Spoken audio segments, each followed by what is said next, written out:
દૂર ક્યાંક જંગલમાં એક સોનચકલી રહેતી હતી.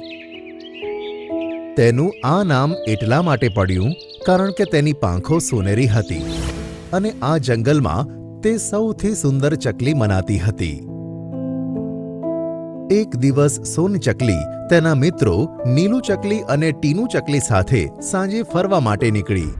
તેમને ખબર ન હતી કે એક ગીધ તેમનો શિકાર કરવા માટે પીછો કરી રહ્યું હતું. સોનચકલી મસ્તીમાં આવીને ઉપર ઉડવા લાગી. ત્યાં જ ટીનુ ચકલીએ જોયું કે ગીધ તેની ઉપર હુમલો કરવાનું છે. મિત્રો જલ્દીથી નીચે ચાલો, ગીધ આપણી ઉપર હુમલો કરવાનું છે.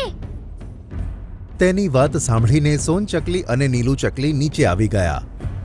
પણ ટીનુ ચકલી જલ્દીમાં ઝાડની એક ડાળી સાથે અથડાઈ ગઈ અને તેની પાંખમાં ઘણી ઈજા થઈ. તે ત્યાં જ જમીન ઉપર પડી ગઈ અને ઉડવા લાયક ન રહી.